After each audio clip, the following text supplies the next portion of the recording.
What's going on, everybody? Welcome back to another edition of Generational Sports. A little late. We've been having some technical difficulties for the past 11 minutes. So, we're here.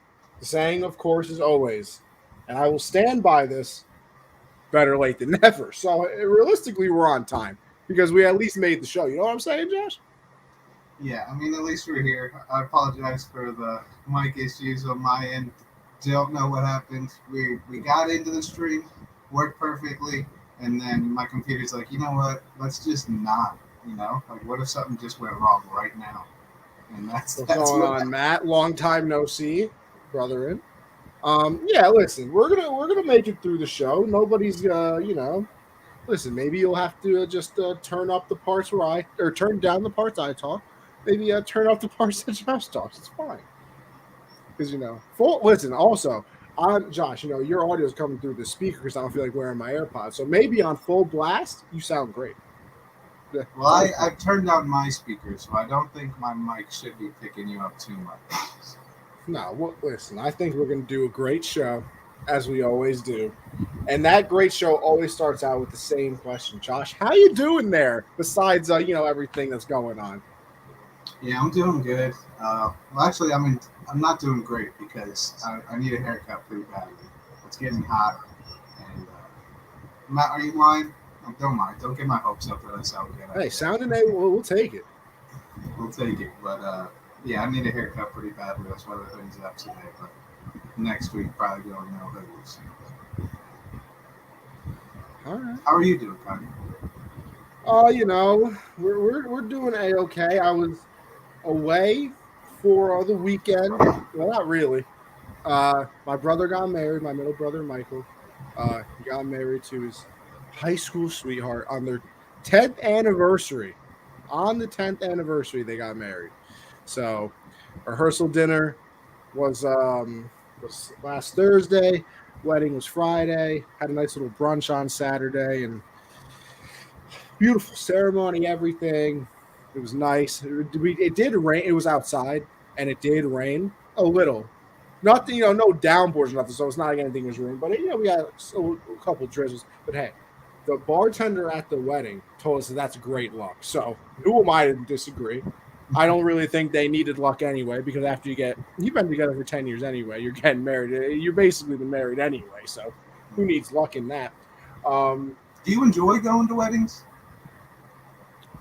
I mean, listen, this one here. All right, so this one was different because it's my brother, and like I was in the groom's part. I was like one of the groomsmen, so like it's different. But I will also say I haven't been to a lot. I've been to, I think technically, this is the fourth wedding I've been to, but like one wedding I was like 6, so I don't even like I have no recollection of that. The other wedding I was probably like 9 or 10. I don't really like have a recollection of that either. Like I guess it just didn't stand out to me. And then my cousin got married like 2 years ago. That was fun. And then my brothers. I mean, I don't dislike them. I guess I should say they're fun, especially now that I'm 20. Over the age of 21. That open bar, Josh. Let me tell you something. That open bar had a lot of consequences, and I paid severely for them. And it was fun though. I'll tell you. When you get a room full of people just celebrating love, Josh, but all with alcohol in them, it gets very entertaining. Very entertaining. So it was fun. It was fun. So yeah, I guess I don't dislike weddings. Why? Are you a wedding hater? Well, I've only been to them when I was younger, and like I remember them because like it was for family members that I didn't really know, so I'd be there, and I'm like, what? I don't know anybody here. And one year, it was like my uncle that I only met a couple times, and I was the ring bearer, and I was like, I don't want to do this. Like, I don't even know this guy. I don't know. My wedding experiences have been kind of because I was a kid, so I'm like, dude, get me out of here. I'm trying to go play PlayStation 3. Like, I'm not trying to be here right now. But I haven't been able to experience it like with a friend or anything. Now, see, Josh, are you a dancer? I like to dance, but I'm bad at it. But I don't care. No, I don't see, care that I'm bad at it either. that's all that's important. See, because there's the other people that are like, oh, I don't want to go to a wedding because like I don't dance or whatever. Listen, I'm not Chris Brown, but I'm on the dance floor, bro. Right, like what are we talking about? I'm trying to have fun out there. If it looks good or not is not my problem. Yeah. Like, oh, Josh, what's the go-to move, huh? Well, that depends on like the song or something. I mean, I'm not like a guy like I'm gonna get in the middle of the circle and I'm like, no, absolutely not. It's like I don't know, just a little two-step, like just moving the feet a little bit, moving the body. Hey. Yeah. Here's my other thing too. I feel like to dance, you technically don't have to dance. Like, let me give you an explanation. Like, don't get me wrong. Also, I believe this. I believe Matt crushes it on dance. I can see it. Hey, listen, let me tell you something. I'll hit a little, something a little, something here. I'll hit a little. But a lot of the times too, you just gotta bring the energy.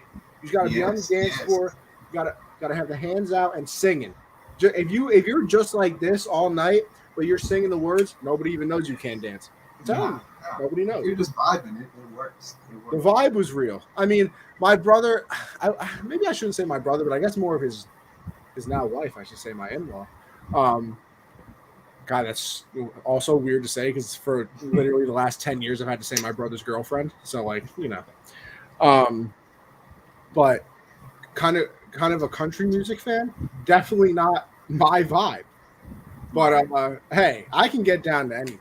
I mean, I don't think like I mainly listen to rap and hip hop and stuff like that, but like there's not a lot of music like heavy metal.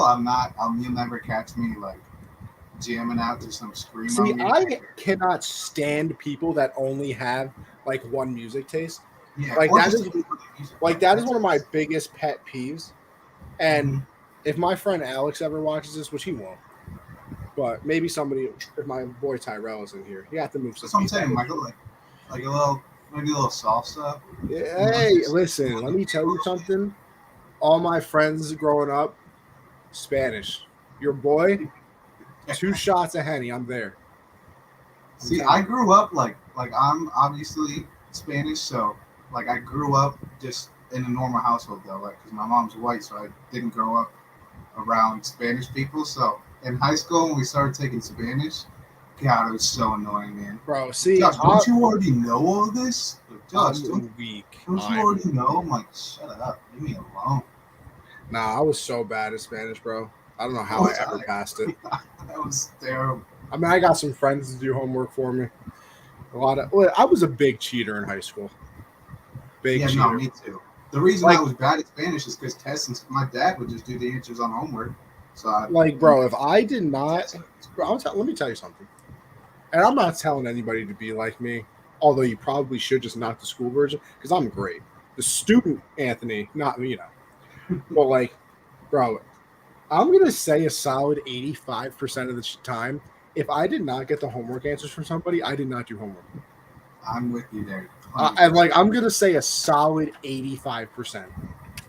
Yeah, no. The fact that I passed anything, and maybe I shouldn't say that because I was like an 80-85 student. I was never bad. English, I was always like 90 plus. History, the same thing, because like I said, bro, history, if you're bad at history, sorry, you might have to get something looked at, because I learned World War II for nine straight years, bro. Come on.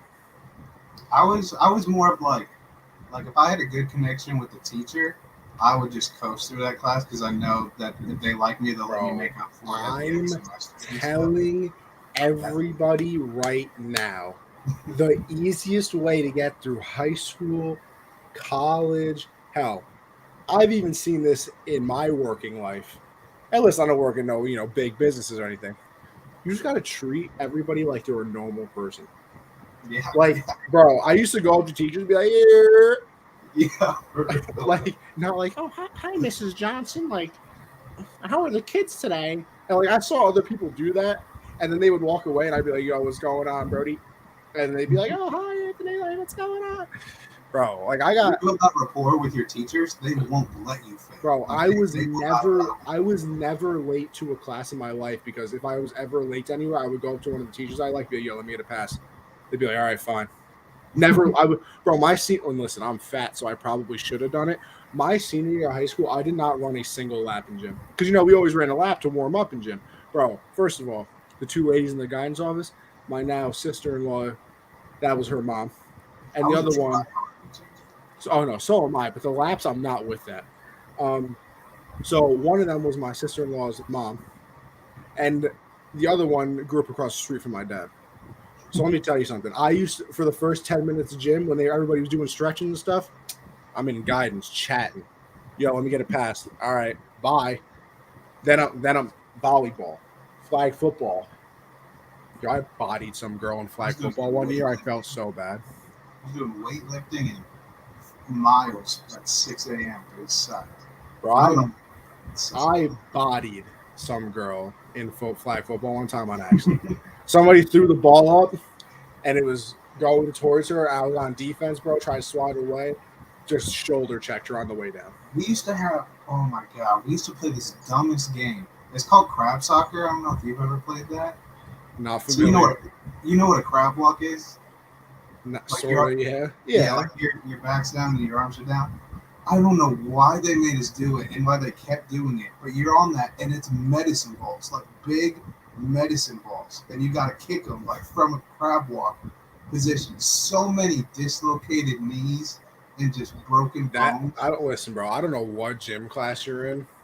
No, I just stood in I was goalie, bro, and they were scoring. I was not kicking the ball. I did not care. I'm not breaking. I saw it one time, and I'm like, yeah, I'm never putting my leg in there. Well, Josh, unfortunately, that's kind of a good segue into our first topic because we should probably Uh, get into that. We are technically we're technically a sports podcast, but listen, it's our show, damn it. But with that, let's get into Blade's Aspinall. And first of all, I would like to say this: I simply don't understand.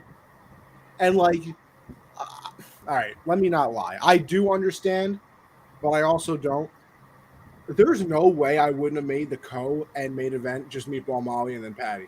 I don't know why they didn't do Like this. nobody wants to see anything after those two do something. Like I literally, all right, perfect. I mean, listen, this is a weird example, but it's a very good one because it involves WWE. Bro, Shawn Michaels and The Undertaker put on like one of the greatest matches of all time ever, and it was the co-main event. Bro, nobody cared about the main event after that. Everybody's energy gone. They just stood on their feet for 45 minutes, you know, screaming the top of nobody cares after Meatball Molly and Patty. Bro, they're in the UK. Make one of them the main event. Listen, I know that you want to get, Blaze Asimov. That was technically their rank. It's a big fight for the division, blah, blah. I'm sorry, bro. Save it for a US event then. Save it. And Yes. because I also what's that? What was that? Saturday? Mm-hmm. So that was the day after the wedding, me recovering. I did not catch the whole thing. I missed the meatball fight. I saw the end. I saw our celebration, everything like that. I saw Patty's full fight. I saw the main event, which we'll get to. Um, but the other thing that Patty and Meatball Molly make me realize is how bad U.S. fans are. We kind of suck. Yeah. I'll be honest with you. US fans are boring, bro. They come out, people are going insane. They're doing all these chants. They're doing this. They get a win. There's shit flying all over this. Bro, that does not happen. Bro, Irish fans US with fans are McGregor. spoiled. US Irish fans fans are with spoiled. McGregor. Insane. We have John Jones. We don't even care that much. He might be the greatest UFC fighter ever. We don't even care that much when he comes out. Patty isn't even ranked. He's had 3 fights, and they've not even been against ranked people either. He wins, and they act like Jesus himself descended from heaven and just blessed everybody with eternal life. I don't understand why we don't. we gotta, we're the U.S. fans, we gotta do something because they're outclassing us. Yeah, I think it's mainly because when you go to places like England like that, like outside of soccer or football, as the rest of the world calls it, like they don't really have that many sports other than the Olympics. Like in the U.S., you got baseball, basketball, football, and then on top of that, you have the UFC. So I think the U.S. fans are just spoiled. They don't get as excited for events each weekend like other places do. No, I understand. That is a good point. I mean, we have so many things that I guess we're kind of just like, bro, you cheer for your football team and then you just move on to basketball, then you just move on to baseball, then you just move on to hockey if you care about that. Plus, you can watch UFC anytime, you can watch boxing anytime. You like, I guess there is a point that like people in Britain and Ireland and some of these other countries where, I mean, don't get me wrong, I believe, I don't know, no, I don't think cricket's a big thing over there either, though. It's like, but whatever. I mean, let's see. Alex said biggest star in the UFC right now. Fighting is much bigger overseas. Elite athletes here play other sports. Yeah, I see it. I just wish that we were more fun. Like I see the crowds over there, and everybody's having a good old time, and we got some of the greatest fighters in the history of the sport. Like I said, John Jones. He comes out. It's like, yay! He knocks somebody out. We're like, yes, let's go, Johnny. Whoa! Patty comes out to fight a 16-year-old child, and they're like, "Oh my!" I'm like, "This is the greatest thing I've ever seen in my life." Is there a U.S. champion right now? Like, are any of the champions from? Because Usman's not, Ngannou's not, Yuri isn't, Adesanya's not. Adesanya's not.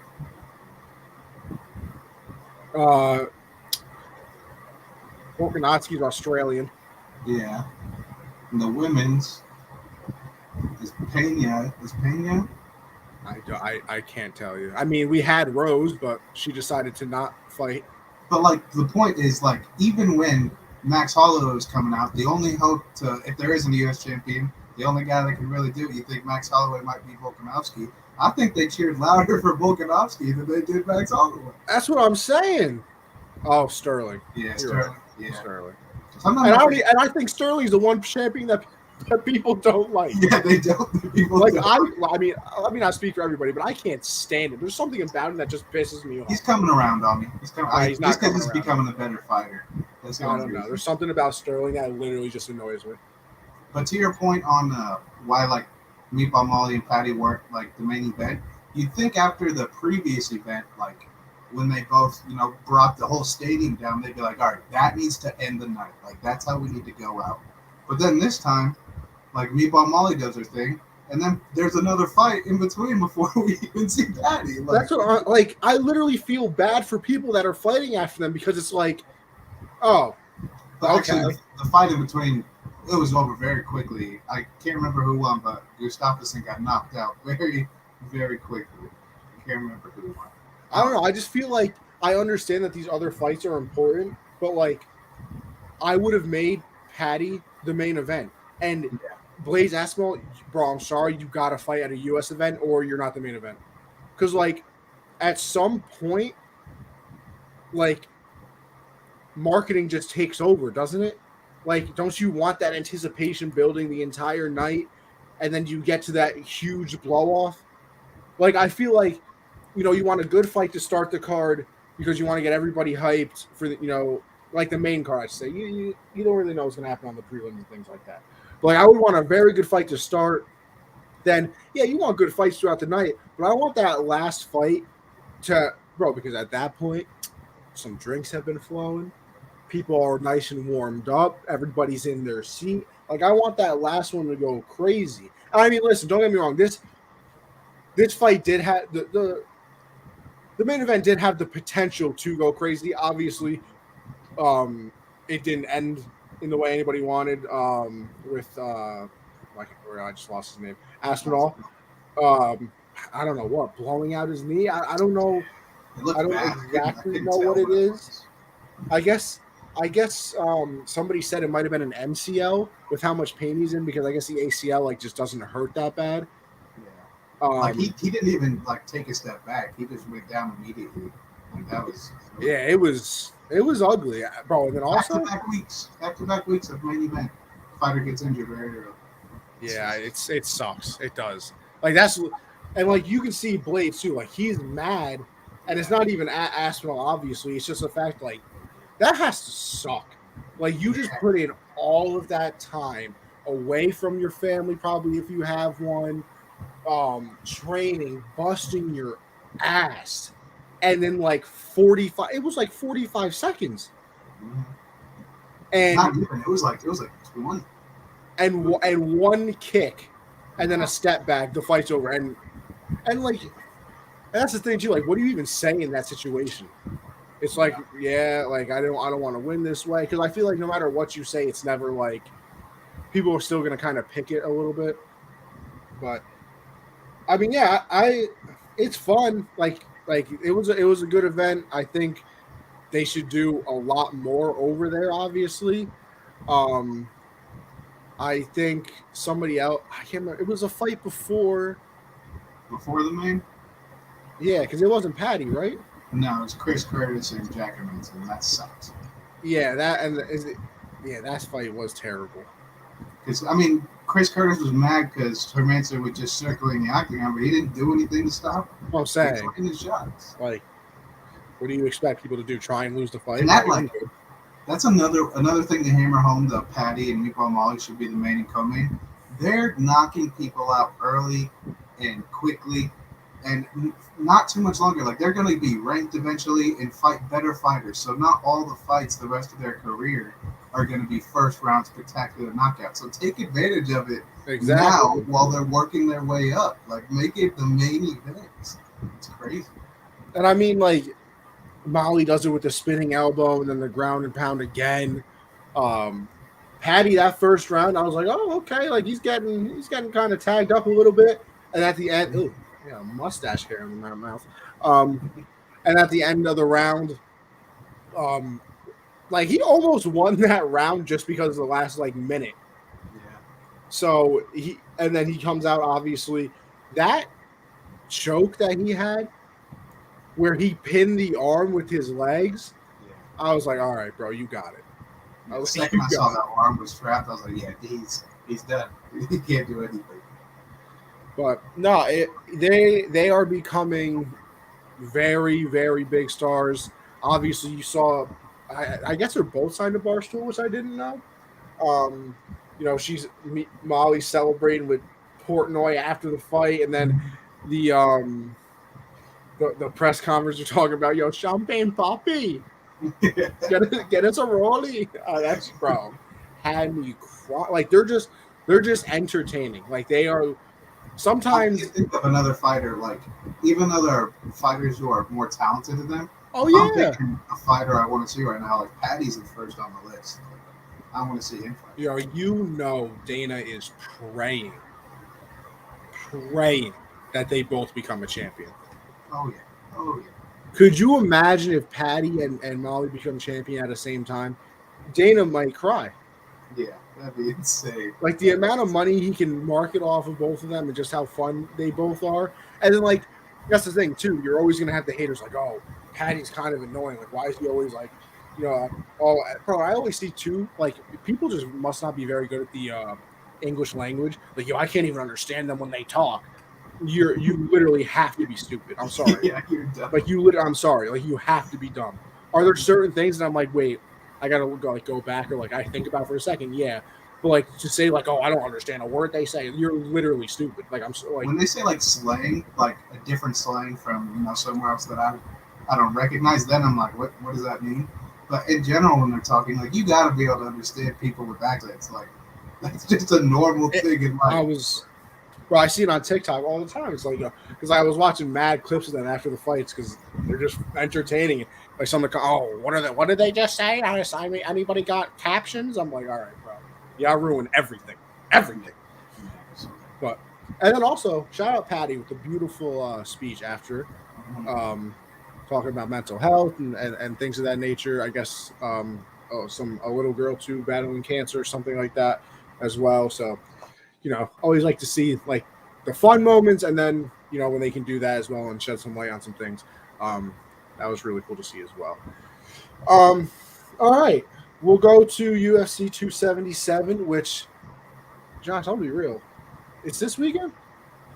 It is this week. Didn't even know until I literally looked up, and I got ESPN on right now like a gentleman, and I saw it in the bottom right corner. Which actually, before we get into this, because I'm curious, and this is for people in the comments as well, because I am genuinely curious.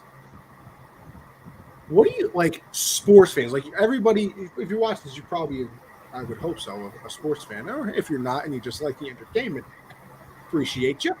But like I go from football. By the time football is over, I got like a month break before baseball starts. There's basketball as well. Like for people that don't like what do you guys do?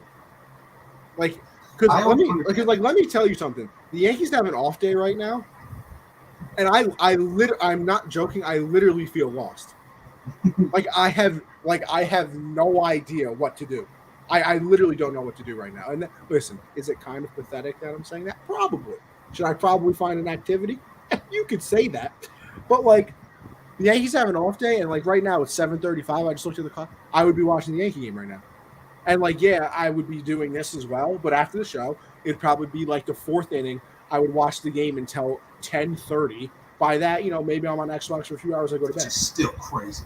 Fucking hate how long baseball games are. Oh yeah, listen, they're gonna fix it with the pitch clock. I'm telling you, next year games are gonna be 2.5 hours, maybe. They better. No, but like seriously, like what do you guys do? I think mainly, I think that's why like streaming services are so big now and basically run the world. Because if you're not watching sports, you gotta be watching something. Like that's why social media and streaming services are just taking over the world. Like I couldn't imagine, like every day I'm just looking at the news. Like, listen. Like, if you watch, listen, I understand the news is important. I will happily live in the world where ignorance is bliss. I don't want to know anything that's going on. If a meteor was to hit the earth, don't tell me. Just let it happen. Bro, I literally do. You will never, ever, ever, unless something unbelievable happens, like we make alien contact, or like some big news event is happening that like is world changing. Like, when Russia decided to invade, I threw on the news for a couple seconds to see what was going on. But like, no, I'm good. In fact, I'm great, I should say. But no, I just had to get that thought out real quick because I'm literally at a loss of what to do after the show. I'm literally at a loss. People probably just have hobbies or just interests, just other things they're into. That's right. I don't know. I've watched sports my entire life. Like that's what I'm saying. Like there are certain times where like, damn, I wish I didn't care about sports so much because it will ruin my day. It absolutely will ruin my like the Yankees will lose like a rough game and it'll be 10 o'clock. I am literally seething in my dark room at 11:30. Like I can't believe they just lost that game. Bro, like the other night like a couple weeks ago, played the Red Sox. Bases loaded twice in extra innings. They didn't score. Wild pitch on Red Sox score. Yeah, bro, I'm literally sitting in my room pacing back and forth when they had the bases loaded, losing my mind after they lost the game. I'm like, bro, I am not a normal human being. Like somebody needs to, do a mental health check. Yeah, Red Sox too, and I don't know. And like, is the Patriots lose? Bro, Patriots lose the Super Bowl. I literally can't watch a sports talk show for like 2 weeks. But I had to like kind of not reverse of that. So last night, I don't know why, at like probably around 11:30, I was feeling lucky, right? So I'm a degenerate gambler. I admit it. I do it responsibly though. Okay, I do it responsibly. That's all that matters. 1-800 gamblers. There was just this soccer game for a Mexican league. It was 0-0 in the 63rd minute. And I was like, you know what? I don't think anybody's going to score it. So I just put money on the draw. And then in like the 88th minute, one team scores. I'm like, damn, it's over. So I turn it off. And then I'm like, you know what? But actually, I bet on a draw. So if the other team scores, I can win here. And it goes down to the last minute. The other team does score and ties it up. So I was happy because I was like, I'm lucky. I'm about to make some money. And they scored. I was like, damn, it's 11 o'clock. I'm so mad I don't even want to go to bed. Like, I'm just going to sit here angry. And then they scored again. I was like, I'm taking my happy ass to bed. I was so happy. That's Bro, what great league about sports. Like, it's such a balance. Like I wish I was a sports fan. Don't get me wrong, but I wish I didn't like it so much in a way. Like I wish I could like to the people that can casually watch sports. I envy you. Yeah. Where it's like, oh look, I guess I'm a Yankee fan. Like if they won something, I'd be I'd be no, bro. Like if the Yankees won the World Series this year, I might cry. Like they get eliminated from the playoffs. I could literally fight anybody on sight. That's how invested I am. Oh yeah. No, it's just. Yeah. I also hate like when you do run into those casual viewers though, and you are getting mad, and they're like, "Calm down. It's just a game." I will literally grab a bottle and smack you in the head. Say it again, and I'm smacking the shit out of you. Like, it's not it's not a phase, Mom. Yeah, it's not a phase. Anyway, UFC 277. No, Josh, let's look all professional real quick. Let me see if I can get a nice UFC 277 card real quick. How about we do one of these? Hold on. Let's visit. Oh, come on. Don't do this to me. There was just a beautiful picture somewhere. Where'd it go? Oh, here we go. Ew, why is there a big ad? Nobody wants to see your ad about a Honda. Like, we're good, bro. Hold on. We're getting there, people, I promise. You know, it's probably so awkward for people that listen to the podcast. Like, while I'm doing this, they just hear me talk about, like, hey, it's okay. I'm sharing the stream. All right, everybody? Sometimes we don't prepare. Well, I shouldn't say we. More like I. Look, bam! UFC 277. Pena Nunes 2. Josh, tell me all about the card. Yeah, I mean, a lot of people aren't excited for this card because I think for a while people were pretty used to, Main and co-main being two different championships on the line. And so this is kind of like a break. These next two, next pay-per-view is only one title fight also. But this one's going to be great. I mean, this is the GOAT of the women's division who just got shocked by Juliana Pena when she beat her last time. So this rematch is going to be great. The co-main, Brandon Moreno, Kai Kara France. I mean, that's a fight I am so excited for. Brandon Moreno obviously been going back and forth with Figgy, for that belt. I think they traded it. Well, the first fight was a draw, then they traded it, and now Figgy's injured, so I think the belt is not vacant, but I think it'll be an interim championship. That fight. It's for the interim UFC flyweight. Oh yeah, so the right thing. But this fight's gonna be so good because obviously we've seen Brandon Moreno put on the show, but Kai Kara France, his past two fights have been a masterclass of striking from him. So very excited for that fight. Derek Lewis, I mean, you never know with the Derek Lewis fight anymore. Either he's going down or the other guy's going down. Speaking of Derek Lewis, because it reminded me of this, bro, where my son Tai Tuivasa at? Where are you at? He's fighting. He's actually headlining a fight night against Cyril Gane. Later. Is he? Yeah, him versus Cyril Gane, I think. And whoever, I'm guessing, I don't know. I guess that'd be for a title fight, but Cyril already lost. So this is more like, is Tai Tuivasa even going to be a challenge for Francis Ngannou? Like, if he could beat Cyril Gane, he will. Is Francis even going to fight again? I don't know. It's going to be weird. But I'm excited to see that fight. That's later on. And then you have Paula Costa versus Luke Rockhold. I mean, Paula Costa, I don't know. He's a douchebag. He's a good fighter, but he's just a douchebag. Luke Rockhold has been a fighter for a long time. That could be good. But the first fight, this is like Magmed. He's got a weird thing. He's kind of like Islam in that I think he's like 15-1. But you look at the guys he's fought, and it's literally nobody. Like it's absolutely no one, and he's ranked 4th. Like this is probably his second most challenging fight that he's had. I think his last fight was pretty good, but I mean obviously he's 15-1, so he's a good fighter. But I don't think you can rank someone that high. Like Anthony Smith has beat some great guys. He's gone against John Jones. I mean, he's fought some of the best in the UFC's ever had to offer. And the other guy hasn't really fought anyone, and he's ranked higher. Like I get he's put on better fights, but he hasn't fought anyone. Like it just doesn't. I don't like that too much. So I think this fight's going to be really good. And I'm probably leaning Anthony Smith, honestly, just because. I mean, I don't know. It's the same thing with Khamzat Chimaev. Like, when he fought Gilbert Burns, that was his first real test, and he looked human and almost lost that fight. So It almost lose. That was a war. I'm probably leaning Anthony Smith here, even though Martin needs the up and coming. I might have missed it. Who'd you have for Pena and Nunes? It's just I don't know. It's kind of impossible to pick because I don't know. Is Amanda because they've had the Ultimate Fighter thing? They're the coaches this time around, right? Yeah, they are. Yep. I haven't really watched too much of that, so I don't know how. Like if Amanda Nunes is locked in, like all right, she kind of embarrassed me last time. I'm not gonna let it happen. I'm definitely putting all my chips on Amanda Nunes. She might be a big favorite again. I haven't looked at the odds of it. I'll tell you right now. Let me look it up. But I mean, Pena put on a show last time. She's obviously up to a challenge. This one, I don't know. It's gonna be close. But I'm gonna go Nunes to get it back. For the betting odds are hovering around plus 230 for Pena and minus 275 for Nunes. Yeah, see, that's what I expected. Like last time, I think Nunes was like close to minus 700. Yeah, Pena was plus 700. Nunes was minus 1100. Yeah, and I mean the fact that Nunes got choked out and she's still a minus 230 favorite that's just kind of crazy. So I mean, I'm gonna lean Nunes. Listen. If I'm being real, I'm probably leaning that way. I just want Pena to win. I just feel like it's a kind of a cool story.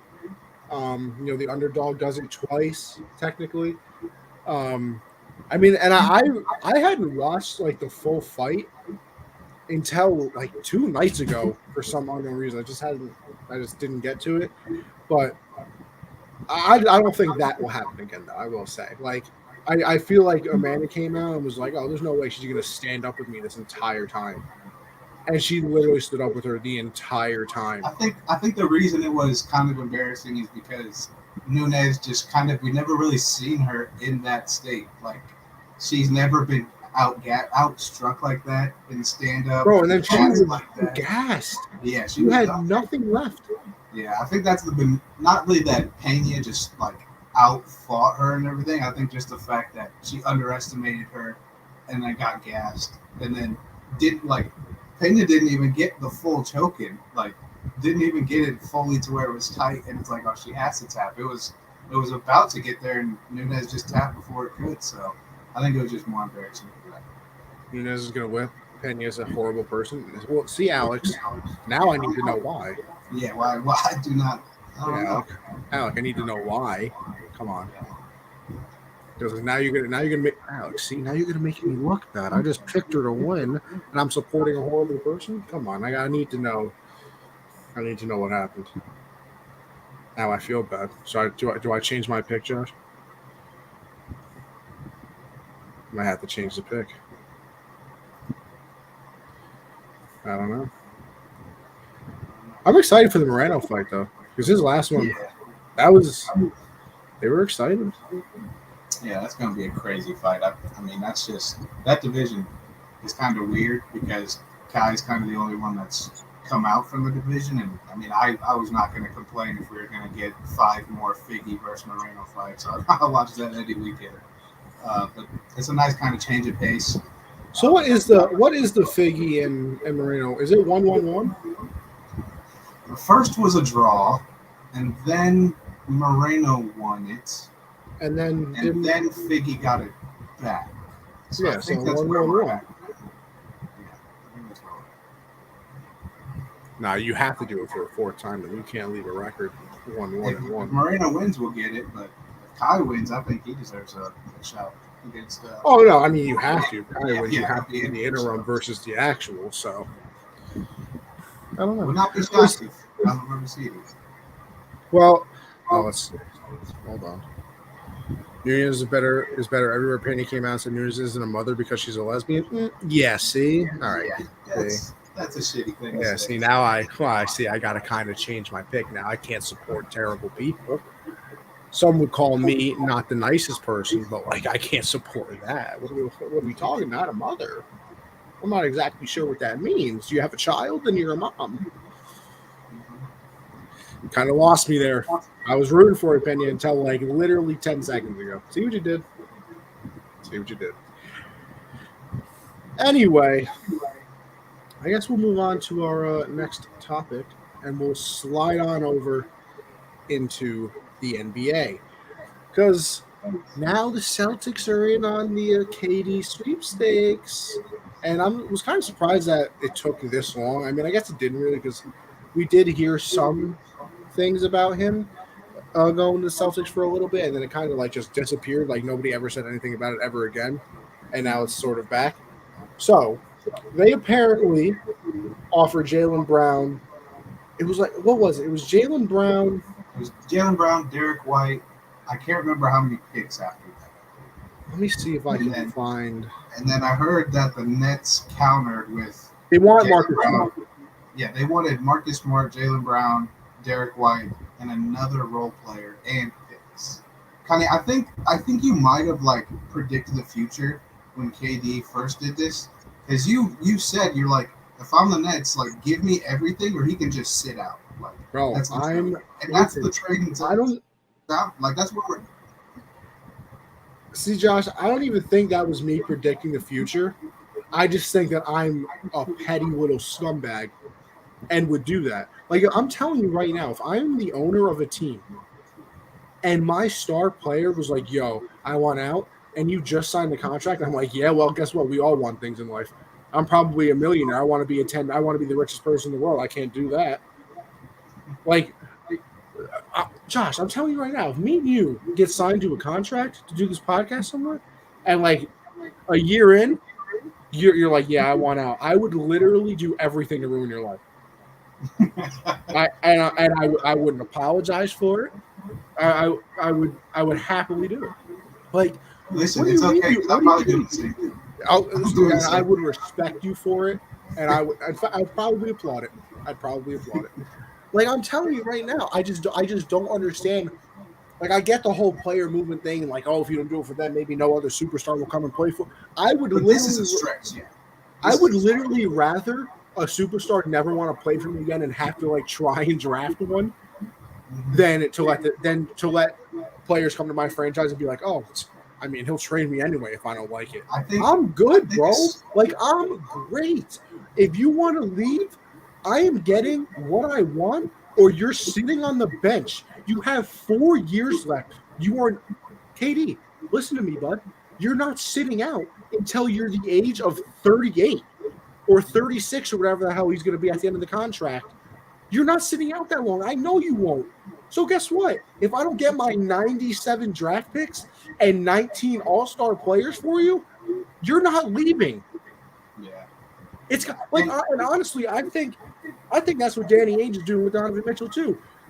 Bro, really? Because you think anybody's trading 6 draft picks and then like what they wanted Obi Toppin and Quickly and Bob from the Knicks? Like, no. You're saying that just so you can be like, what? I told you that's what the trade offer was. They just don't want to accept it. I'm trying to trade you. Can't you see that there's an offer out? But in reality, in the back of your head, you're like, listen, if I actually got that trade back, that would be crazy. But I know they're not going to anyway, so I can still say I'm trying to trade him. Like, it's just not happening. Like, I don't know if it was just me predicting the future or me just being petty, but I'll take the credit. Like, I'm all for player-driven league, but I think there's an extent like player-driven league for me is LeBron when he went to Miami, or if Damian Lillard requested a trade, or Bradley. All right, hold on. I found it. It said Derek White and a top draft pick to the Nets and Brown for Durant. Yeah, I mean, that's just not going to get it done. That's Kevin Durant. That's just not good. They said, and Brooklyn has asked in any proposal to include Brown and Marcus Smart. That is so ballsy of the Celtics to be like, hey, we're going to throw this dog shit offer at these guys and piss off our second best player, who just because Jason Tatum sucked in the finals, Jaylen Brown was the best player on the Celtics in the finals. Like, and that's so ballsy for them to be like, yeah, we'll try to get Kevin Durant with a co-star, a role player, and 1 pick. Yeah, that should get Kevin Durant the greatest scorer of our generation. Like, that is crazy that they would risk that. Now Jaylen Brown's pissed. I want out if I'm Jaylen Brown. Get me out of here. You don't appreciate what I Could do. you imagine the twist of fate if now Jaylen Brown was like, yo, y'all keep wanting to trade me every single time somebody is up for trade? Trade me now. I'm not playing. I'm not doing it. Yeah, get a new asset. See? Because now, if I'm Jaylen Brown, I'm petty. So you're right. I won't play for you. I want to go to Brooklyn for free, for nothing. You get Joe Yeah. Harris in return, not KD. Nah, I want Nick Claxton. Yeah. You know what? Just Joe take Steve Harris Nash. shoot. You can have Steve Nash. Just have Yeah, Steve Nash. facts. We're good. You have Patty Mills. I think the Nets, though, I mean, they want the farm, obviously, and it's Kevin Durant. So if you're a contender, it's enticing. But I mean, they are still. It's just crazy. Like, I get the whole you can sit on the sideline, but you're gonna lose fans. You're gonna lose money. No one's gonna care for you anymore. And for the next 4 years, it's gonna be like that. So he's a free agent, and Kyrie's gone next year. Whether you get something for him or not, he's walking. So I mean, Well, because now I see a report today after all the stuff with Kyrie that he wants to play the year out with the Nets. that was always the plan. That was always the plan. That's why he opted in right when the KD drama happened. Like literally the day before the KD drama, he opted in because he wants to increase his value. His value is not what it was when he got traded to the Celtics. So he needs to ball out this year, get his stock up. So someone's going to give him up. He's going to get it back regardless. But if I can get an extra $30 million for balling out this year, I would go for that. No, he has to ball out. And, you know, if we're being honest, his trade value's down. It's his fault. Yeah. It's not like he's played bad because Kyrie doesn't really ever play bad. It's the fact that, bro, I don't know if you're literally going to play. Like, don't get me wrong. I respect his stance on the social causes and things like that. And, you know, it's his, you know, he can do whatever with the vaccine. Like, I'm not going down a whole path with that shit because I'd rather literally jump out of my bedroom window right now than talk about that. But, like, he didn't play the year before because of the protests, which, like I said, I respect, but also, like, bro, everybody else in the NBA protested too, and they were still playing. Like so you couldn't have played during that. Like, you literally had to. You had to sit out. Okay, or whatever. Then the vaccine thing. Like, how do I know next year that all of a sudden you're not going to be like, yo, those New York City Amazon workers are not being paid properly, and I'm protesting for them. I'm going to picket outside of Bezos' house with all of them. And that next thing you know, you're out for 30 games. Like, and that sounds like, oh, now you're just poking fun at him. I'm being dead ass right now. I'm being fully serious because next year, all I know, Kyrie could find a new thing that he's very passionate about and has to, you know, go off and do. I literally don't know that. And that new thing could just be, I don't want to play right now. Like, that's literally all. Like, it doesn't have to be some crazy serious cause for him to do because that's what happened for part of the games last year. He just didn't want to play, which is crazy. They got two guys like that. Ben doesn't want to play, and neither does Kyrie. See, and the other thing is, too, Ben is screwing the Nets because they can't. Because, by the way, I also think this is the dumbest rule in NBA history that you can't have two rookie contracts, like, on the same team. Like, if you can have your player, but you can't, like, trade for another. Like, that's, first of all, NBA trades and their money situations are the dumbest thing I've ever seen. I literally cannot stand it. But I don't know. It's so weird. Listen, like I said, I really think, I don't know. I probably said it on the show. I don't know why I would have said it on the hard counter backstop. I really think next year the Nets are going to be the exact same team. I really don't think anything's going to happen because I don't think the Nets are going to get what they want. I don't think KD is going to want to sit out. Listen, maybe the first, like, few games of the season, he'll be like, yo, I still want to get traded. I want to get traded. If he's, I think, a month or two into the season, he's going to be like, all right, bro. Like, I'm not sitting out a year of my career. The NBA season, off season for the NBA, like when you go from finals on, they're very short. Like, they're going to play in a couple months. The games are going to be back. Exactly. Like, I don't think that KD will be like, all right, bro, I don't feel like wasting a year of my career. So I think KD's going to come back. Kyrie said he wants to play the year out. But what if Donovan Mitchell goes and it's for something like even Like, what if Donovan Mitchell goes just because the Jazz are like, all right, we got a haul for Gobert. We can just, get whatever for Donovan. If it's not as much for Gobert, I think the Nets kind of have to be like, all right, we're not going to get 10 first, 2 stars, and some young guys. It's just not going to happen. The thing also, see, and God, this puts me in such a weird spot because, like, I'm talking about, like, yeah, I want to be petty, this, like that, whatever. But, like, I'm sorry, I don't care what you got for Rudy Gobert.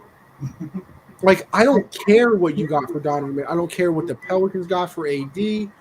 I have my opinion. This is my opinion, of course. People disagree with me, whatever. You said the greatest scorer of our generation. I think KD is the greatest scorer of all time. If I needed to get a basket with a gun to my head, I would call KD on the White House phone to make sure that he answered. I would have the Secret Service track him down, and the Navy SEALs kidnap this man. What kind of shot we take? What kind of shot are we talking about? Like, I don't care. Like game on the line, or just bro? I'm telling you, I don't care. But what if like the defender's like a giant and it's 1-on-1, like just an athletic? Like what if it's Giannis? Don't care. I might go Shaq, bro. Shaq might be my ride or die. I need one bucket. Like, give me prime Shaq. Just back him down and dunk on his head. Like, I don't know. I mean, I guess it does depend on the defender a little bit, but still, like, if it's say the defender is Giannis, bro, KD, sauce him up, get past him somehow, or your 19-foot arm reach to shoot over the top, even though Giannis got it too. Like, I don't know. I think I would just take it. In a couple of years, man, Connie, you got to do some research on future Thunder star Victor Wembanyama. Dude's basically Chet, but a little bit taller and already plays against pros. So he is. Jesus, we're just trying to. I didn't want to tank again. We're trying to recruit the skinniest starting five of all time. Yeah, but we're gonna have 2-7. We're gonna have 2 young Giannis's. 2 young KDs out there. Like, I didn't want to tank. I don't want to see us tank this year because I want to see this team. I want to see Shea play, 70-something games or whatever. I want to see Luke Dort out there. But Victor Wembanyama is a god. And pairing him with Chet, like, it's a. But, I get what you're saying. KD, it's very arguable that he's the greatest scorer of all time. I mean, it's hard to argue against it. That's what I was saying, though. I got one of the greatest scorers in NBA history. I don't care what you got for anybody else. You give me what I want, I'm just not trading him. I don't care. I did not ask. That's where the player-driven hits a wall. Like, you can leave a free agency and pick your team, whatever. But when you sign that contract, you're giving up that opportunity to handpick it. Like, they need a return for you. Listen, bro, if you really want player-driven whatever, sign a 1-year contract every year. Be a man. And he doesn't have that rapport with the Nets to be like, you guys should do right by me. Like, what have you done for them? You gave up the whole farm for James Harden, and then he left for some guy who won't play. Bro, and I still think KD, Kyrie, and the normal net team that they had the year before, that's winning a championship. That would have won a championship. Bro, you would have had KD, Kyrie, Jared Allen, Spencer Dinwiddie, Karis LeVert, Joe Harris still. Yep. Like, the bench would have actually had depth, not just, And even then, you could still get – you still would have had veterans that would have wanted to come to the team. Mm-hmm. Like, that team, they would have been dirty. And don't get me wrong, when they traded for Harden, I thought it was the right move. Because I was like, bro, KD, Harden, and Kyrie. And then what? They played like 15 games together total in like a year and a half. So, listen, when we talk about what ifs, that's a what if. Because if they were all healthy at the same time, I think that would have been just ridiculous. I don't think anybody would have been able to defend anybody. Yeah, like, because that trio, I'm sorry, I know that the Warriors got their chips. That's a better trio than the Warriors. I was going to say, that might have been one of the greatest final series ever, Warriors versus the Big Three Nets. That might have been one of the greatest series of all time. No, I'm saying Big Threes in general, though. Like, the Steph, Clay, KD, I would have taken Kyrie, Harden, and KD. You're saying that's like the best Big Three of all time? Yes. That's weird. Nah, I'm taking the Heatles. I'm taking Braun, Wade, and Bosch. 10 out of 10 on those three. 10 out of 10. I mean, yeah, it's fair. I just don't. I mean, big threes. It's because I think. Oh, I mean, just letting Kyrie ball handle and then pass out to KD, and then if KD's covered, just pass out to Harden, and then pass it to Kyrie. Bro, I definitely think that big three provides the most problems for defenses. Like you literally don't know. There's nothing you can do because they can all stand up and shoot, and then all right. Bird, Mikhail Ferris. Okay, I mean Magic Kareem Worthy. But I was going to say, now we're going to get into the era conversation. Yeah, that's what I was about to bring up. Like, how's Kareem keeping up with Kyrie and Harden in transition, man? Kevin McHale and Bro, I think if somebody from the 40s saw KD, they would have been like, yo, where'd you get an alien? Yeah. Like, how is this dude ball handling at 6'11" and shooting from half court? They would literally think that they took him out of a lab. I think that Magic Kareem Worthy one could probably throw fits at him just because that size. I mean, it's basically 2 7-foot guys, and James Worthy's elite defender. He's like 6'9". But that Bird Mikhail Parrish outside of Larry, that's the slowest big three of all time. Puts Bosch in a blender. No. See, Bosch is so underrated. No, I do feel like Bosch is a little underappreciated. He had to take a backseat to 2 different stars. Like in Toronto, he was that man. And before he had his heart problems, like the year LeBron left, he was hooping. Like him and Dwayne Wade were hooping that year. He's disrespected. Kareem has the most unstoppable shot ever. 3 is more than 2. 3 is more than 2. 3 is more than 2, but I will say that skyhook, I think any generation gives everybody problems. Yeah. Although I would like to see Giannis versus a skyhook. For real. Yeah. Giannis's big ass and just. He doesn't even need it though. He's insane. This whole league is people don't realize it. In about 10 years, this whole league is starting fives of Giannis's. 5 of them on the court. It's heading that way. Everybody coming up is 7 foot and bringing the ball up the court. It's insane. I don't know. I don't think it's the same kid you're talking about, but I saw somebody on the internet that was 7'1", moving ball handling like KD. What did he look like? Did it look like overseas basketball? I don't know. I thought I know. Listen, I can tell you this. He was in the. It looked like he was on. So if you look at the court this way, he looked like he was on the left side of the court. And he got fouled and he hit that jumper. I think so, yeah. Was that Victor? Kid? That's Victor. That's Victor. That shit looked out of pocket. I'm telling you. He's been playing against pros in the best he league said outside of Jordan Pippen and a Bulls Gatorade boy over anyone? Yeah, man, I'm not going to get into that. I'm not getting into that whole. Hey, listen, though. Shout out Mark and Steve for pulling up this show, though. I'm not getting into that. I'm taking the Heatles big 3 over anyone. Props for pulling up the show, boys. Appreciate Tony it. Parker. Yeah, I ever need that. Tony Parker owns the team that he plays for, Osbel Leon, and he was just lost for words talking about it. He's he's going to be the greatest player. And it's Tony Parker. He played with Tim Duncan, played against Shaq and all that. I mean, this kid's insane. I want us to tank so badly now, but I want to see Shea and Chet out there with each other. But yeah. Listen, boys, y'all ever need some guests? This is Anthony speaking. How you doing?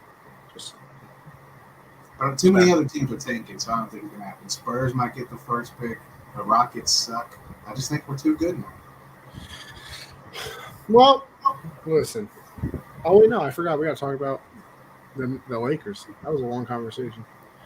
Well, listen, they're not going to land Kyrie because we basically just said he wants to play out the season with the Nets. Well, I don't think all hope is lost with Kyrie. I don't think all hope, but most of it, because I feel like they would have made a move by now.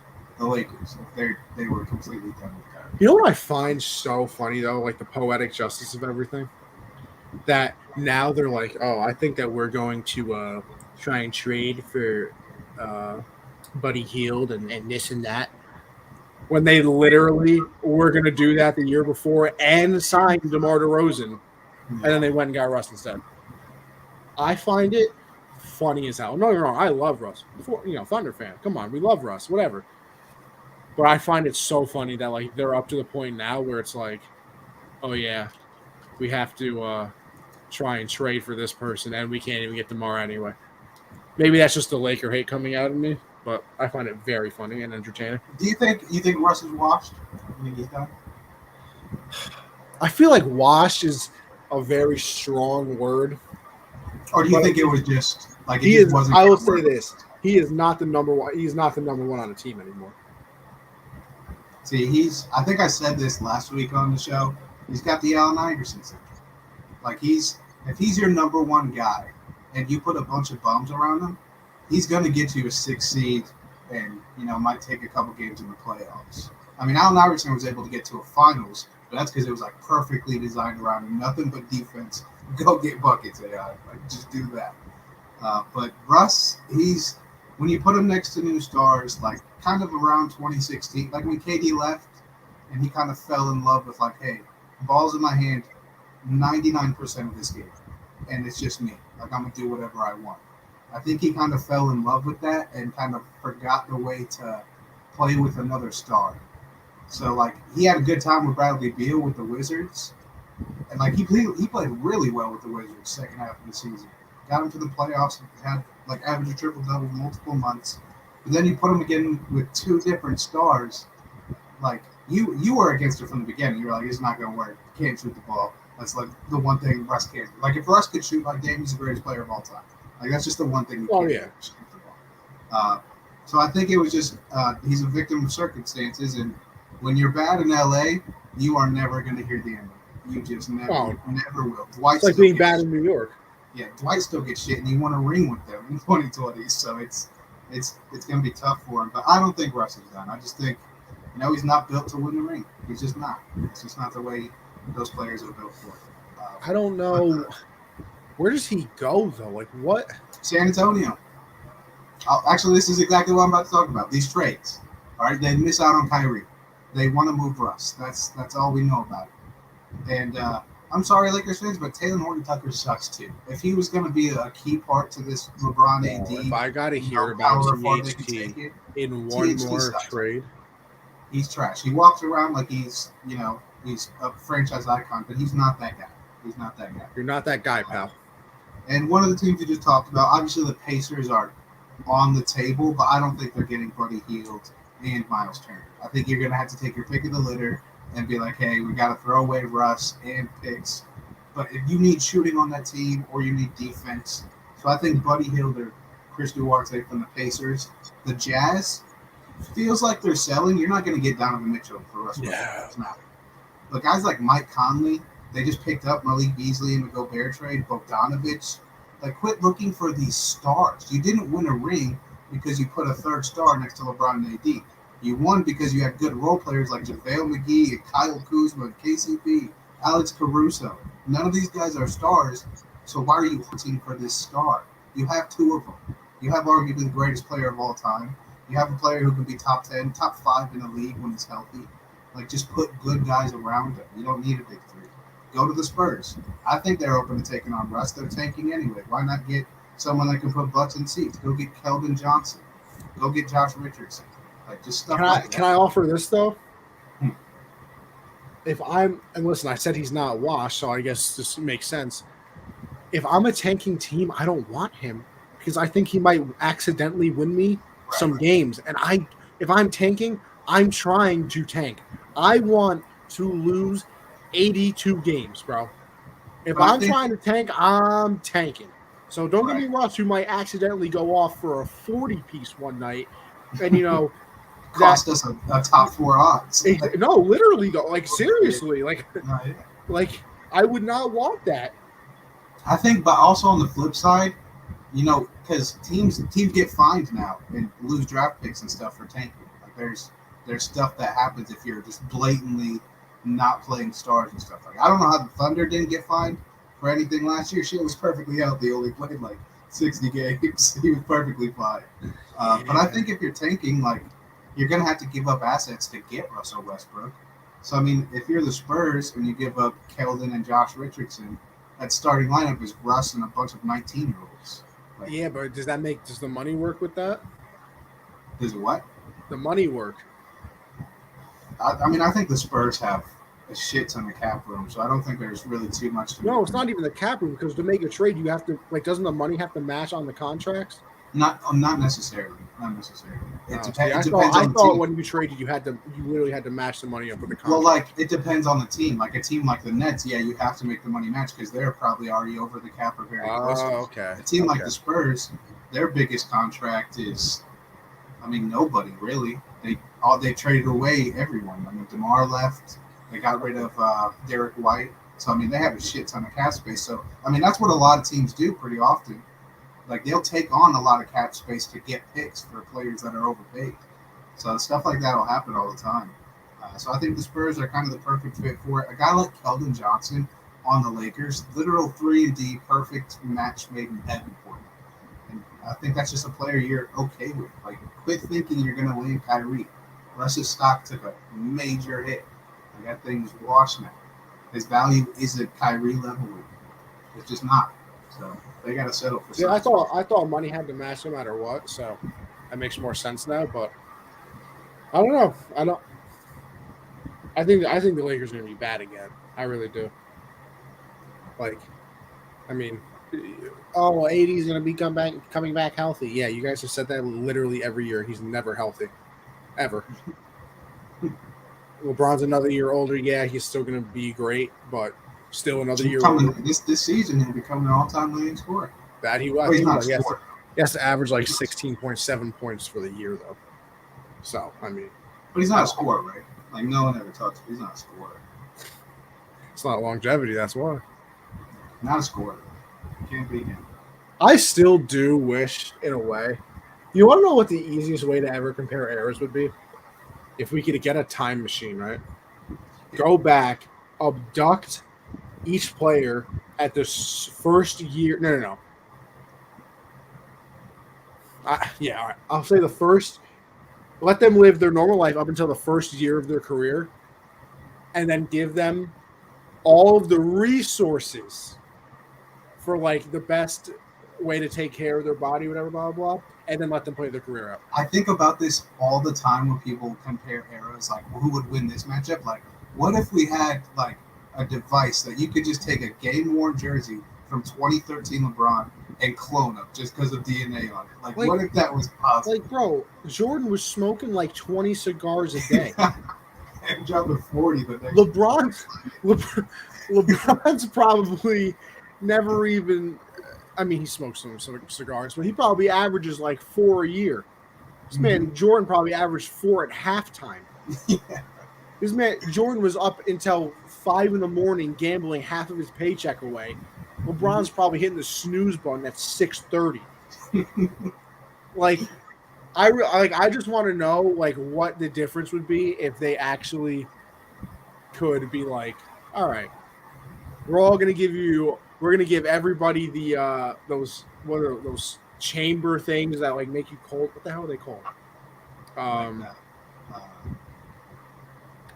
know, like the cryo freeze or something. Like a cryo chamber or something. I don't. Whatever. We're gonna give you everybody. We're giving you those. We're gonna give you, some acupuncture, whatever. The cupping thing that they do on their muscles. Just give everybody that at the start of their career, and don't make them do it. Because listen, some self-decision still got to come, and maybe Jordan in this era still would have, gambled away $30 million. Yo, do you ever see? Yeah, it's legal, and it's legal. Did you ever see that? I mean, you don't pay attention to golf, and I don't either. But that Phil Mickelson, in like a 3 or 4 year period, maybe I don't know how long it was actually, gambled away like $30 million, like lost 30. Like lost. If I had money like that, I would definitely be losing that. $30 million though. If I had money like Phil Mickelson. Bro, I mean, don't get me wrong. Like, I obviously don't have money like those people, but I lose like $20 and I literally want to throw up. Oh yeah, no, definitely me too. Like, I want to throw up. So I don't know. I just simply don't think I lose like $8. I'm like, I'm sick. Like, I no, could. disgusted. Like I'm never doing this again. And then tomorrow comes and you do it again. Anyway, listen, let's go into our little break here before we get into the NFL. Because listen, as everybody knows, we're a sports show, but we like to take our little breaks in the middle of the show to maybe some pop culture here, things here and there. We're very well-rounded people, I would say. But was it Comic-Con? It was. Mm-hmm. So Marvel announced a bunch of new stuff, and listen, there was probably some other stuff announced at Comic-Con. I'm gonna give you a slight hint, a small one. Don't care. Because listen, I'm here for Marvel stuff only. I haven't watched a single DC movie besides like Wonder Woman. I didn't watch the Batman. Still haven't. I might one of these days. I You watched. haven't watched the Batman yet? I have not. No.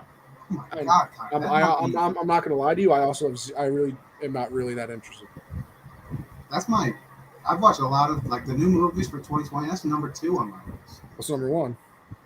Everything, Everywhere, All at Once. Bro, I've heard so much about that movie too. That's the greatest movie. That's not the greatest movie ever, but this year easily for me. So I've heard the greatest movie, if you want a feel good movie, is that what is it, like Marshall the Shell? Something like that. It's about like some little snail thing. I guess it's supposed to be mad cute. I don't know.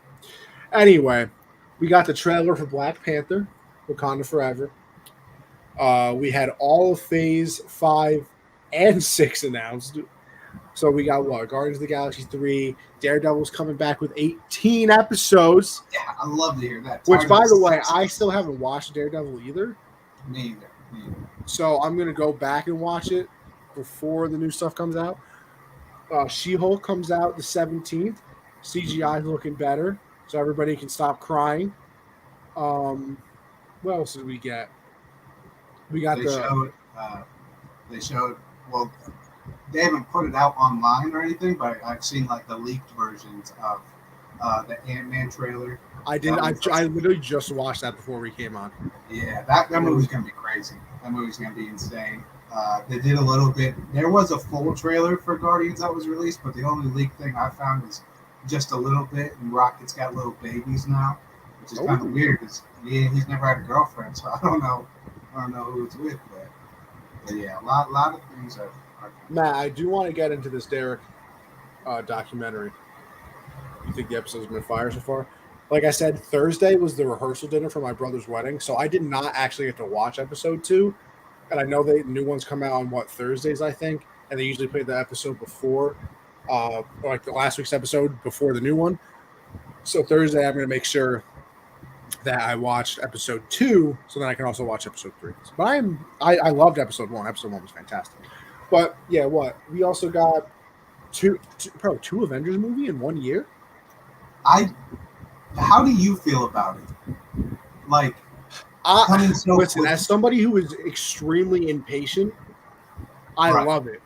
But like, I also did like the immense hype that Endgame had. Like, the hype for Endgame was unbelievable. Like, when that trailer came out, I watched it like 9 times. Mm-hmm. I was like, bro, this is going to like break everything. Yeah. I think for me, it's like, because obviously the first part, like MCU Phase 1 or whatever with Iron Man, the first Iron Man, 2009, and it leads all the way up to Endgame. And I get why that is longer because it's the first like installment of any of it. But now it's like yeah, Captain America, Sam, we've seen a lot of him already. Captain Marvel, we've seen a lot. Thor, but there are a lot of new characters that are going to be in those Avengers movies that they got to establish and get people to like them. Get me to like. I love them all because I'm easily entertained. I love shit. So I think I don't know 2025. That just seems. I know it seems so far, but also like so quick to get the end of what is now called the multiverse saga already. And what's really going to be 6 years compared to what was a decade for the Infinity Saga, which is, I mean, it's, I don't know. Well, no, I'm okay with it. When did Endgame come out? Well, like 11 years, I guess. All right, so let's hold on. Let's take a look here. Iron Man 1 came out in 2008. Oh, wait, so even longer, maybe 12 years. Endgame was 2019, so 11 years. Yeah. Yeah. So I mean, and then this new saga is starting. This 2021. Let's say this new saga started then with multiverse. New saga technically started with WandaVision. Yeah, so that was 2021, right? I thought it was 2020. I think it was 2020. 2020. WandaVision was. Oh no, it was 2021. Yeah, so 5 years or 4 years really to get through a whole saga and end it. And Secret Wars is every character basically. Yeah, it's like the end all be all. Yeah. So I mean, I don't know. It feels rushed, but like you, I'm impatient. So yeah, I'm not gonna complain. Like I'm not complaining about it because I'm glad we're gonna get it all. You see, and here's the other thing too, though, that I think won't make it feel as rushed is the fact that we're getting TV shows. Right. Like Marvel always did only movies. So it was like, obviously you have to have 11 years because you can't film 6 movies with all these characters at the same time. But like now it's like, okay, we're doing a 7-episode television series, which sets up some stuff and also introduces a new character at the end, or does this, or does like She-Hulk. That would have had to be a movie, or like she would have had to be in movies. Now it's like, okay, you got 6 episodes, you're going to learn all about her, whatever, blah, blah, blah. Then you can see her in a movie you already know her. She's already established. We don't have to do a movie establishing the character and this, blah, blah, blah, whatever. So, like, I feel like that's what's helping move it along. Because, like, I mean, I'm just going through the list right now. We got Secret Invasion coming spring 2023. Ant-Man and the Wasp, like you said, is February 17th, 2023. What If Season 2 is early 2023. I did drop a little teaser for the Yeah, I did see that. Guardians of the Galaxy 3 is May 5th. Got Echo in summer 2023. Loki Season 2 is summer 2023. The Marvels is July 28th, 2023. Ironheart is 2023. Blade is 2023. Like, look at all that in 1 year. Bro, Agatha Covenant of Chaos, which, by the way, I don't like the new name. I liked House of Harkness. Yeah. But whatever. Anyway, look, that's 2023. X-Men 97, 2023. And bro, that's all everything I just said was 2023. Because then you finally get in, bro, Captain America New World Order. That just sounds kind of badass. That's 2024. Daredevil will be. Thunderbolts is going to be 2024. And then you get Phase 6. Phase 6, I mean, they only announced 3 things. It's the Fantastic Four and the 2 Avengers movies, but they also said there's going to be 6. They said 6, like I think 3 series and 3 movies. 6 other things that aren't announced yet, are not titled. So lots of crazy stuff. The first Avengers movie is the Kang Dynasty, and then Secret Wars. Woo. God, that shit's better than crazy. I'm very excited though. I still haven't seen Thor, by the way. Really? I think at this point I'm just gonna wait for it to come out on Disney Plus. Yeah, because I mean it's 45 days after theatrical release. It's on there. Is it really? That's it? That's what it was for Doctor Strange, and they couldn't do it for Spider-Man, but for all the other movies, it's been 45 days. Well, that's lit. When did Thor come out? I'm proud. I think the 7th. 7th. Yeah, no, I'm definitely just gonna wait for it to come out then. 20-something days.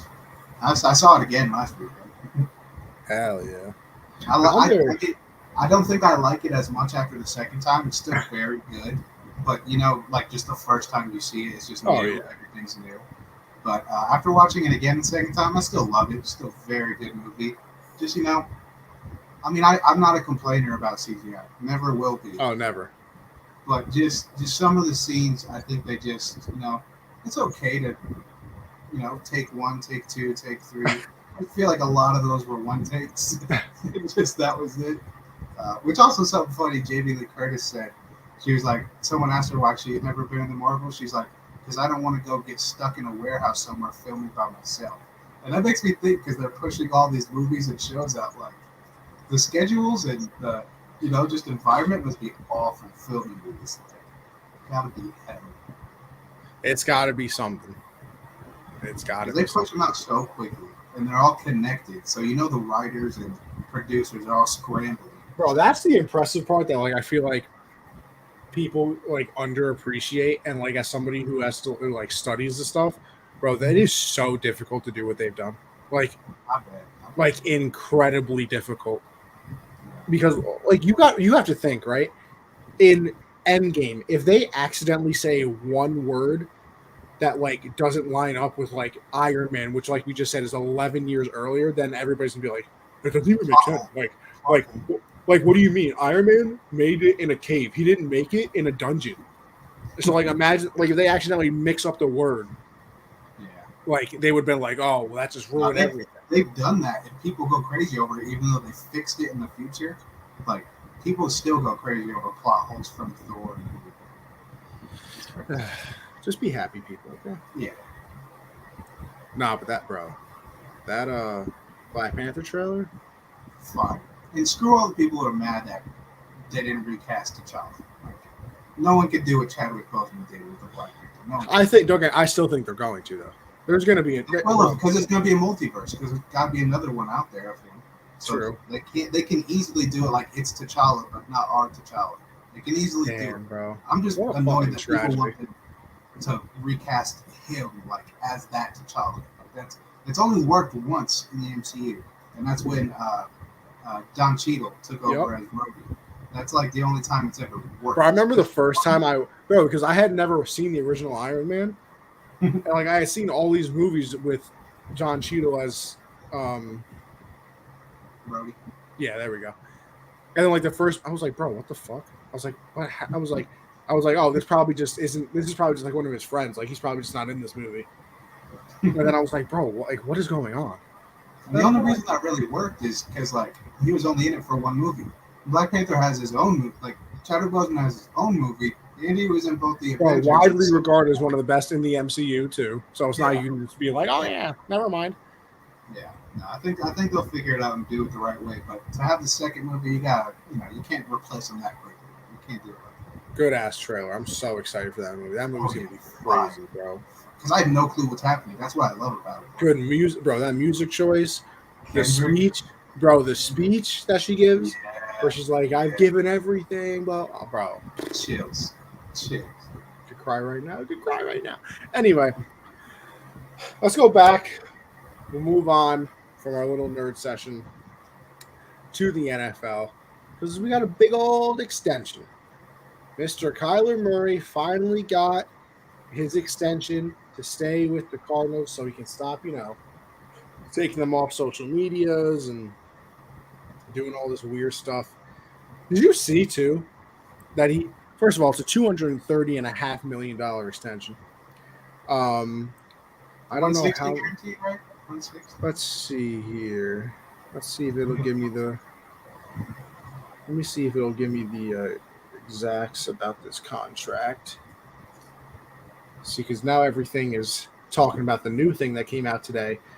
That in his contract it requires. Did you see this? 4 hours of independent study. Like I don't even know what that means. Like this guy, he's crazy, dude. Like, what do you mean he's got? Like, are they going to monitor him? Like, yeah, you have to go on. I can read it too. I can read what it says.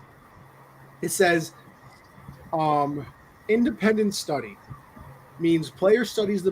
What the fuck just happened? Hold on.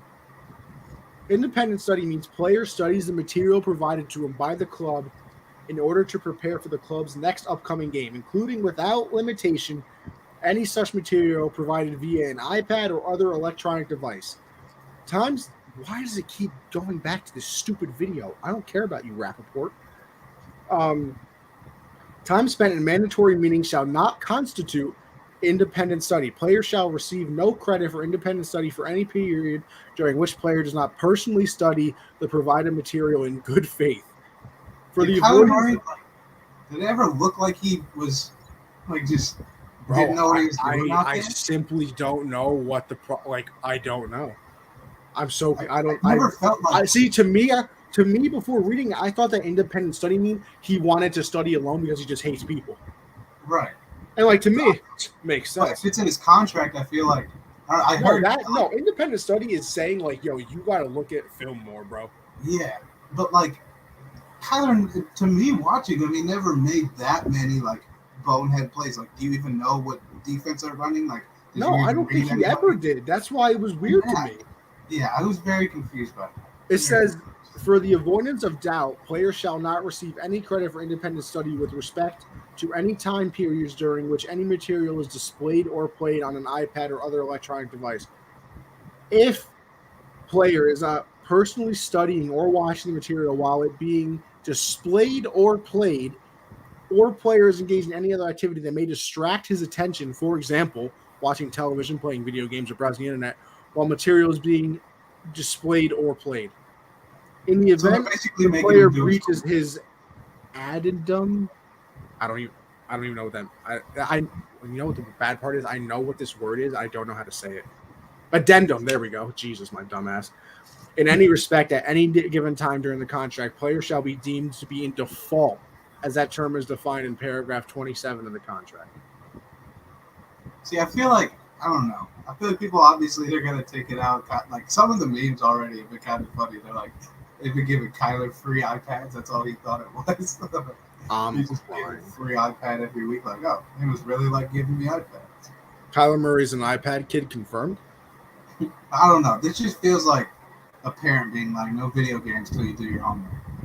No TV. Nah, literally. That's. I feel like that's what it is, though. Which is, I hate that. That's stupid, bro. Like you're gonna give him 230 mil, but you don't believe that he's gonna do the right thing and know what's happening, know the game plan. Like that's crazy. That's just crazy. I mean, hey, I see. I also see other people being like, "Oh, you're extending Kyler Murray." Bro, do you know how hard it is to find a quarterback in the NFL? Ask the Browns. Ask a Browns fan how hard. Ask a Dolphins fan how hard it is. You can ask a Jet fan how hard it is.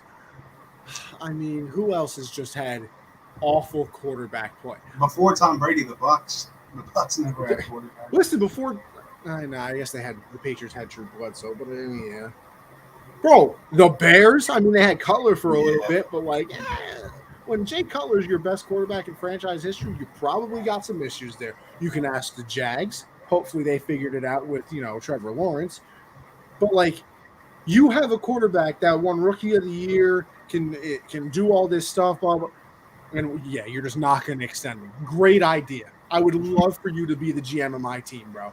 Like, yeah, maybe you don't believe in him as much, but even if you think that, like, oh, I don't think he's worth that much, how many times have we said that about people? Guess what? It doesn't matter how much they're worth. It depends on what time they become a free agent.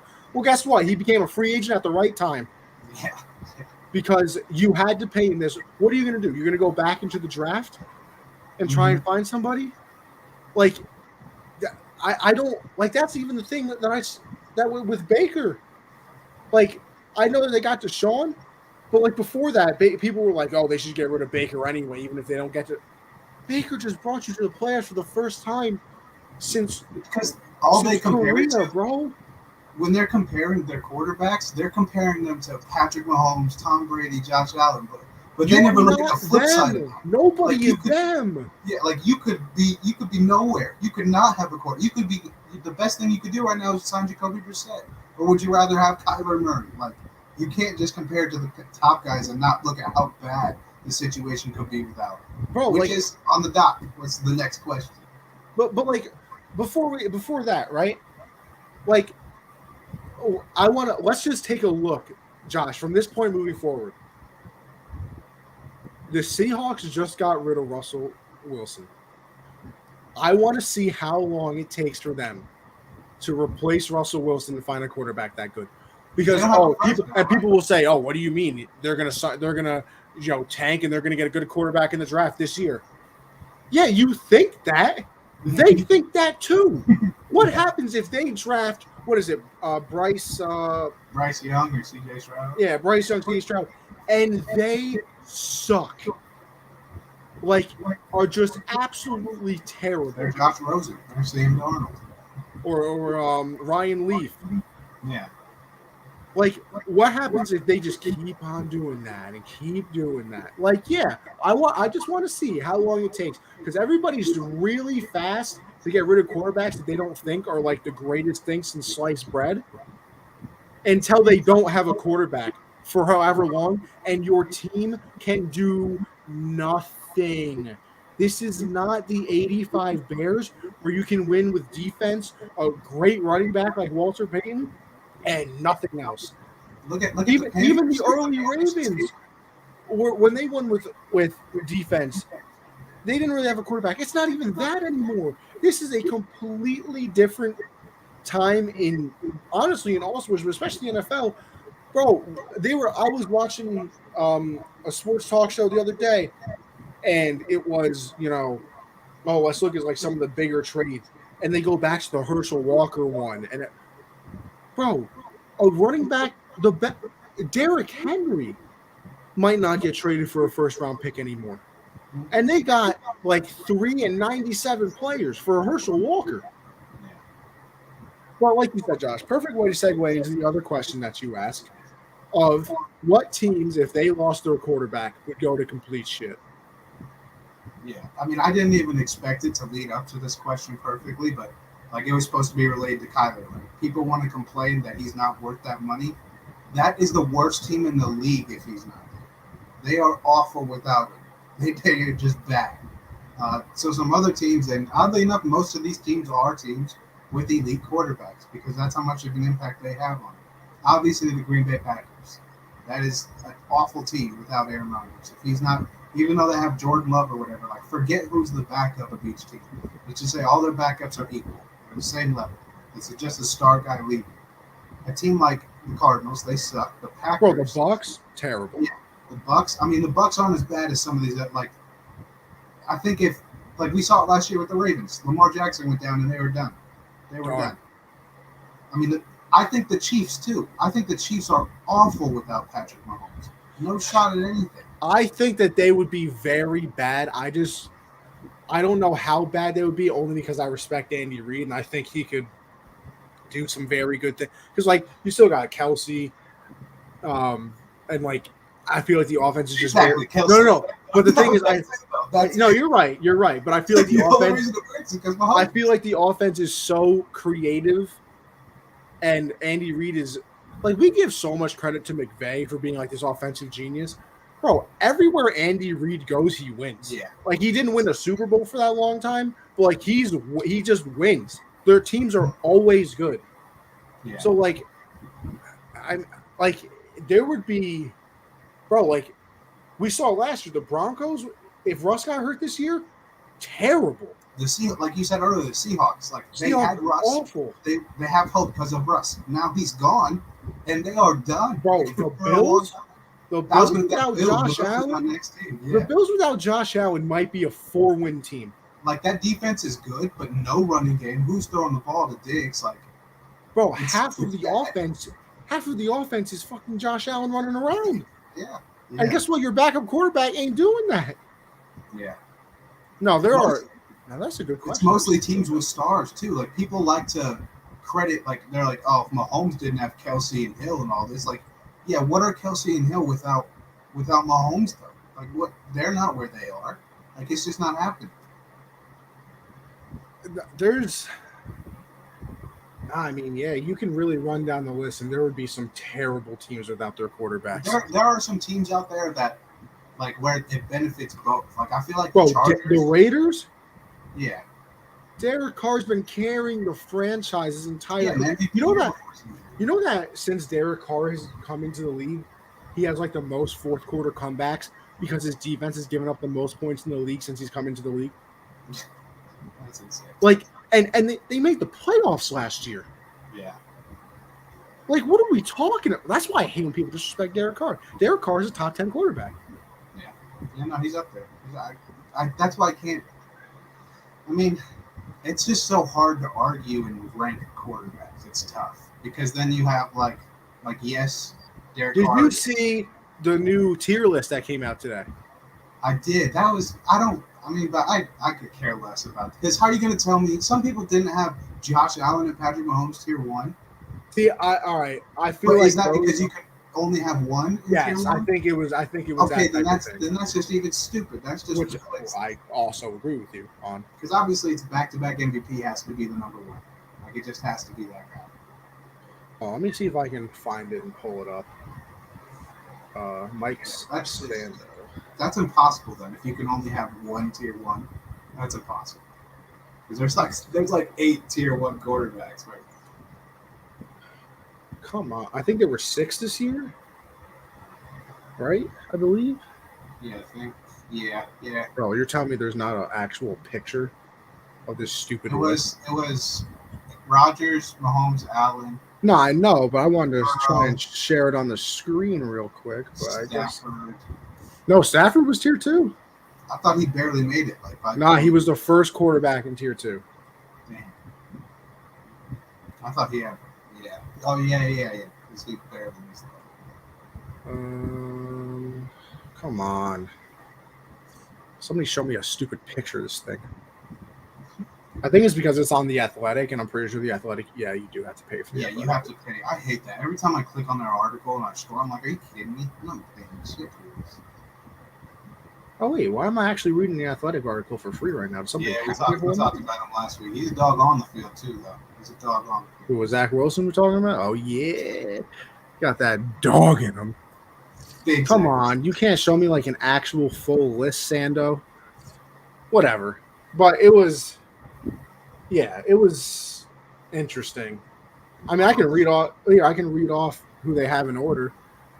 Number 1 was Rodgers. Then they had Mahomes 2, Brady 3, Allen 4, Herbert 5, and then Burrow 6. And then you go into tier 2, which was Stafford, Russell Wilson, Deshaun, Lamar, Dak, Derek Carr, Kyler Murray. Matt Ryan kind of surprised me. Not going to lie. No, I feel like Matt Ryan's pretty disrespectful. Kind of surprised me. Then tier 3, you had Kirk Cousins, Jimmy G, Ryan Tannehill, Mr. Mackie Jones, Baker, Jalen Hurts, Carson Wentz, Jared Goff, Trevor Lawrence, Jameis Winston all the way down there. And then tier 4 was Fields, Tua, Davis Mills. Bro, I kind of disagree with the Davis Mills thing, by the way. Like, he was low-key the second best rookie quarterback last year. I'm high on Davis. I've traded for him in fantasy league. Dude gave up picks for him. I love Davis Mills. Like, Davis Mills was not bad. Like, listen, I understand the Texans were bad, but Davis Mills was not terrible last year. The disrespect is... Also, shout out John Michi. Yes. Prayers for sure. Zach Wilson, Trey Lance, which, by the way, have you heard the things all about Trey Lance and, like, he's like very inaccurate and that's crazy. That's gonna be sad though. They gave up so many picks to get him. That was the other team. I don't like Jimmy, but I know what Jimmy is, and like I would have rather kept Jimmy, benched him, and see how Trey Lance played. Yeah. Because then, what are you gonna do if he's awful? Daniel Jones at 30, it is the tiers, but it's also kind of in an order as well. Mariota, Sam Darnold, 32, Mitch Trubisky, 33, Drew Lock, and then only one quarterback in tier 5. I feel bad. Geno Smith. The thing is, he might start. He's probably going to be a starter week 1. Nah, there's no way they start him over Drew Lock, you think? I would absolutely start Geno over Drew Lock. I don't know. Geno Smith sucks. So does Drew Lock. You're not. Well, of course, you're not wrong, but I'll just go with the experience. Like he's done a lot of bad things, but he knows about more bad things. Remember when this man got his jaw broke by a teammate? Yeah, he got robbed. I remember that. I remember watching, of course, the Michael K show. Like when it happened, and everybody like, wait, what do you mean? Our corner just punched out our quarterback. Like, what are you talking about? Bro, the calls that day were mad funny. It was, what a time to be alive that was. But, I mean, listen, it's been a long and fun episode. Josh, who do you want to start? It's not even a question. There's no one. It's Baker. If it's not Baker, we boycott. Not even. It's just the way it is. If 14 is taking the first snap, let me tell you something, Josh. I quit. My hair's looked great this whole episode. But if Matt Corral starts week 1, I have high hopes. If he beats out Baker and Darnold in training camp, that's either we just gave up picks for the 2 worst quarterbacks in the same draft class that are so bad, or Matt Corral's the chosen one. That would be crazy. If Matt Corral started, that would be wild. McAdoo's the OC. He wanted Corral, so I would trade it up for him. This is true. And he hated Baker. He had Baker ranked as like I know. seventh quarterback in that draft. Wild. All right, Josh. I think that's. I feel like that wraps it up. A nice, fun episode. And listen, we got through the technical difficulties. Listen. I'll be real. I say this a lot because I think all of our episodes are great. This might have been my favorite episode we've ever done. 99 too. 99. Number 99, baby. Allegedly. Yeah, listen, this thing is definitely fucking wrong. There's literally no doubt in my mind that this thing is wrong. Yeah, we're probably at like 150, knowing us. Who knows? But hey, it only counts whatever the ticker says. So piss off. But listen, with that being said, Josh, why don't you tell everybody where they can find you for the 99th time, and we can get on out of here. Yeah, follow me on Twitter at Jolin_4. Make sure you subscribe to the YouTube channel so you can come chat with us like Mag. It's our Aaron Judge episode. Yeah, make sure you head over to Underdog. Use code Gen Z. Don't be your first deposit. It's free money. We tell you every week. Just go get your free money if you haven't. We also appreciate everyone who has used the code before. We appreciate you. And tune in next Monday, episode 100. I'll get a Who Am I? I'll bring a Who Am I out. Oh, episode 100. I want a legendary Who Am I for this one. Oh yeah. So tune in next Monday, 7 Eastern. With that being said, you can follow me on Twitter, Anthony Conover _ for all my thoughts on everything. Like Josh said, right here, Gen Z Sports. Make sure you go and follow us over there on Twitter for everything. Make sure you find out when the pods are coming out. You can watch the streams over on Twitter as well. Although we can't see your comments on Twitter, so we do love it when you go subscribe to the YouTube channel and hit the notification bell and everything like that. So we can see your comments and talk with you like we've been talking with everybody in the comments this episode.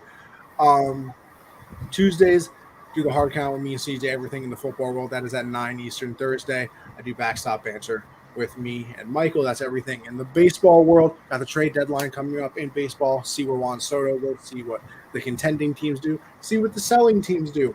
We will find out together, hopefully. But with all that being said, as per usual, I appreciate everybody for tuning in.